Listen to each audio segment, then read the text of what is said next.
Lohi, lohi. Lohi, lohi.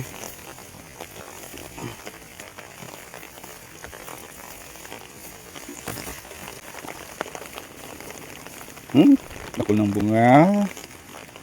Yehey. O yan o. Yan o. Mga pasigunda tanan namin eh. Pasigunda. O, yan o.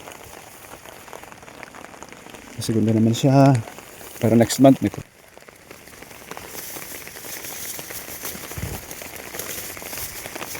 Lumating na yung ating katulong si Jo. Yan. Yan. Rondo naman tayo. Ito, pagpapalaki na ng mga bunga. Tingnan niyo, papalaki ng mga bunga. At next month, pwede na ito maging produkto. You know, dami ng bunga. Yan. Yan. Ito yung 100 plus na puno na pinitasan namin ng una. And then after nito, ay pinabulaklak. Yan.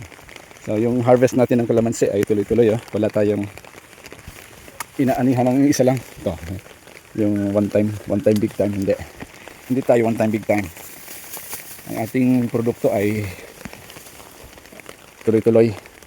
Ngayon may napipitas pero konti na lang. Importante meron pa rin pang maintenance. Ito, laki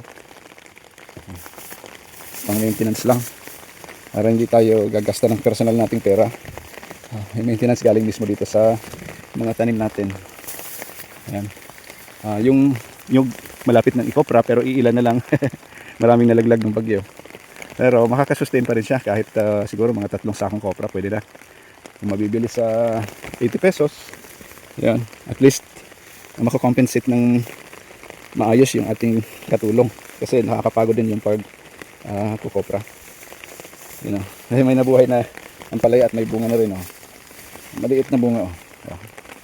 Yan. Kusa na lang yung nabuhay dito yung mga nahinog na bunga ng ampalaya na tinanim ko nung una a year ago. May mga nabuhay na kung ilan-ilan. So hahayaan lang natin yan para mapakinabangan yung bunga. At hindi pa na siksik yung lupa. Yan may mga bunga na. Yan.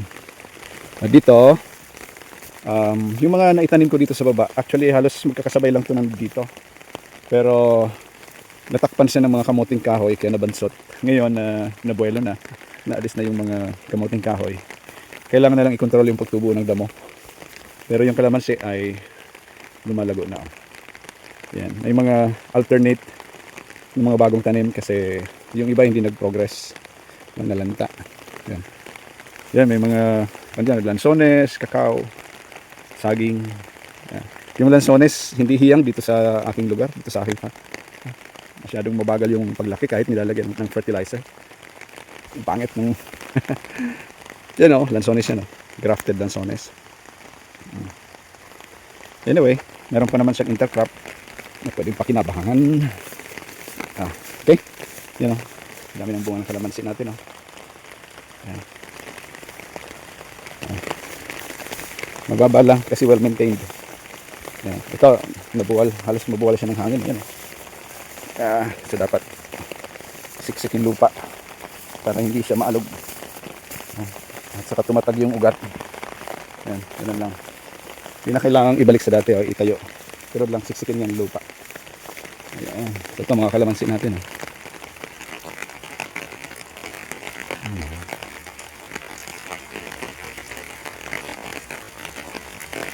Okay.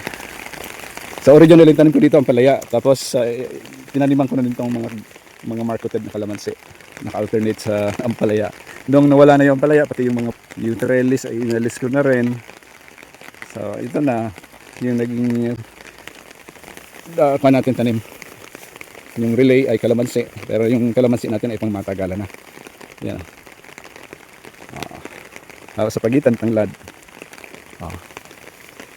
Maganda na, di ba? Dito pwede pa sanang tamnan ng kalabasa pero nabusan tayo ng binhi. Yan. Anyway, hindi na rin kaya ng ating katulong. Kung full time ako dito sa farm, tatamnan ko pa yan.